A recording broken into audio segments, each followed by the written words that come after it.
Welcome to this video lesson, Rome's legendary origins. Aeneas, Romulus and Remus, and Rome's early kings. That statue in the back is, I believe it's the hero Aeneas. Remember from the Trojan War? Well, in that Trojan War, there was, on the side of the Trojans, a guy named Aeneas, and he became I guess Rome's legendary founder, along with Romulus and Remus. Well, actually, Romulus was Rome's legendary founder. Aeneas was like their great grandfather or something, supposedly. In legend. Learning objective is describe Rome's legendary beginnings. Stuff of legend, is usually means made up stuff. But we'll see. So then the essential question to answer is, what makes the story of Romulus and Remus a myth? We'll see in a bit here who Romulus and Remus were. What makes it a myth? What makes it made up or fake? I don't like the word fake, but because even though these stories were made up, they meant so much to the people at the time. And they're still fun stories for us today. Again, you will have to make up 2 summary questions from the material in the lesson. Remember, you're making them up. They can be anything that has to do with the lesson. Just make sure you can answer them. Okay, here we go. Concept development. Ancient historians were very interested in Rome's legendary history. Rome's early history is wrapped in mystery. Wow, really? No written records exist, and we have little evidence of the city's earliest days. All we have found are ancient ruins that suggest people lived in the area of Rome as early as the 800s BC. So 800 years before Christ. However, we know very little about how they lived. Okay, what's the word here? Rome's legendary. That word's going to be important. Let me make a different color here. Hello? No, not yellow. Okay, yellow. No, yellow's not going to work. I'm just going to go back to black. Legendary. That's not even black, that's like gray. It's ugly. Alright, what's the question? Why do we know very little about how the ancient Romans lived? Okay. Would it surprise you to think that the ancient Romans were as curious about their early history as we are today? Rome's leaders wanted their city to have a glorious past that would make the Roman people proud. Imagining that glorious past, they told legends, stories about the past that are believed by many people but cannot be proved to be true. So there we have the definition of a legend. Stories about the past but cannot be proved to be true. What's the word here? Told legends. Legend again, huh? Okay. Alright, let's see what the question is. Why did the Romans tell legends?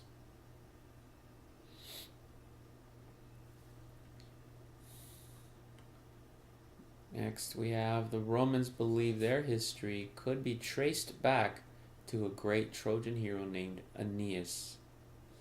When the Greeks destroyed Troy in the Trojan War, Aeneas fled with his followers. After a long and dangerous journey, he reached Italy. The story of this trip is told in the Aeneid, an epic poem written by a poet named Virgil around 20 BC. So here we have the hero's name, and it is Aeneas. So just like before, the Greeks had Achilles, the Trojans had Hector. Well, the Trojans also had this guy named Aeneas, who appears only after the Greeks trick the Trojans with the Trojan horse and get into the city. Then Aeneas appears. That's when he makes his appearance as a hero in that story. Let's see what the question is. What epic poem tells the story of Aeneas, and who was its author? Here we have a painting that I painted in my spare time. Aeneas's flight from Troy. Aeneas is supposed to be the guy here carrying this man who is allegedly his grandfather, I believe it was. And this is the destruction of Troy, and the Greeks tricked their way into the city. The Trojans had no chance after that.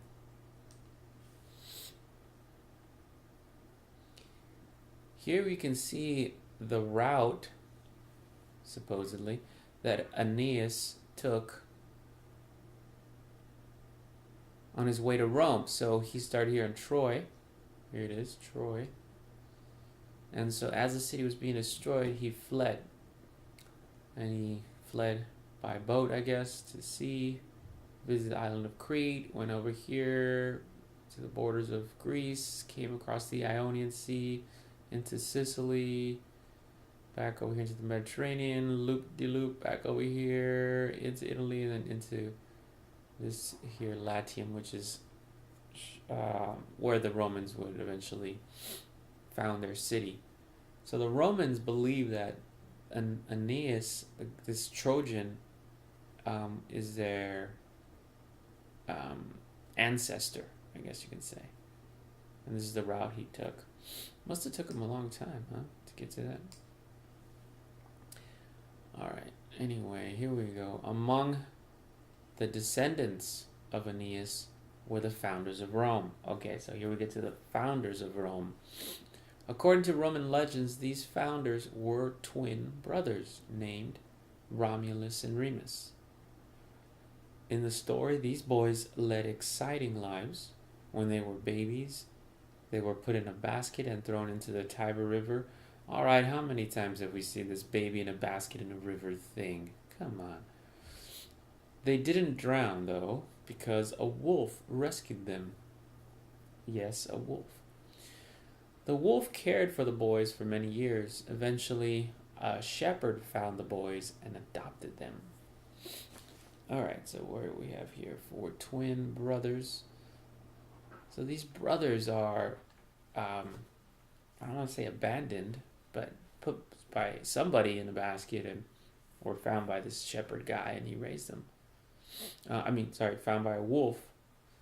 The wolf raised them, or the wolf rescued them, and then a shepherd found them and adopted them as their own children, as his own children. The question, what was remarkable about the childhood of the legendary Romulus and Remus? So if we could find what was remarkable, I don't know if I like that word for this question, but I guess if you find something that's what you think is remarkable, it's kind of what's making it a legend, but I don't know. I don't know about that. Anyway, whatever. After they grew up, Romulus and Remus decided to build a city to mark the spot where the wolf had rescued them. That's very nice of them. While they were planning the city, Remus mocked one of his brother's ideas. Mocked means to make fun of. In a fit of anger, Romulus killed Remus. Okay, well, now, is that any reason to kill your brother? He made fun of me. Ugh, dagger to the heart, buddy. He then built the city and named it Rome after himself. Oh, that's nice. Okay, so if you're wondering where the word Rome comes from, it comes from Romulus, the name of the twin brother who killed his other brother. Okay, named it... Oh, this is the word you need to underline, Rome. After himself. Wow. Question: who were the legendary founders of Rome? Okay, whatever. Let's go to the next one. Oop, delete that. According to ancient historians, Romulus was the first king of Rome, taking the throne in 753 BC.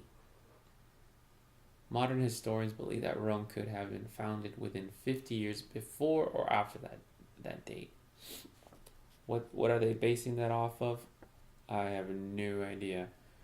Alright, so here we have Romulus again. Remember Romulus, Rome, that's where it comes from. The name, anyway. Question: according to ancient historians, when did the kingdom of Rome begin?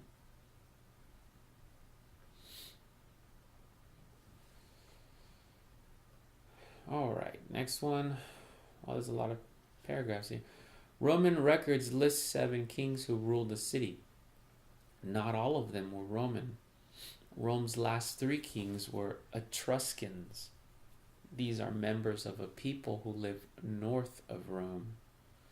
The Etruscans, who had been influenced by Greek colonies in Italy, lived in Italy before Rome was founded. Kings were Etruscans. Etruscan is the word. And our question is probably about the Etruscans. Yeah, who were the Etruscans? Next paragraph. The Etruscan kings made great contributions to Roman society. Oh, this is on the back part. Right, turn the page, sorry. They built huge temples and Rome's first sewer. Way to go, Etruscans. Many historians think that the Romans learned their alphabet and numbers from the Etruscans. Well, I'm glad they think that. The last word again is Etruscans. You need to underline that. And the question: why are the Etruscans important to Roman society? Good luck with that one. Okay, here we have a picture that I took when I was in the museum there in Italy. And it retells the story of Romulus and Remus. This is an old statue, I think dating back to the Renaissance, which is at least 500 years ago. And what do you think it's depicting here? Remember, who were the founders of Rome? What were they saved by in the river? What do you think it's depicting here? It's now that I think about it, it's kind of, I don't know if I want to say gross or I don't know. It's alright, anyway. Okay, so we are going to watch a video. No, we're not. Hang on. We're missing a paragraph, aren't we?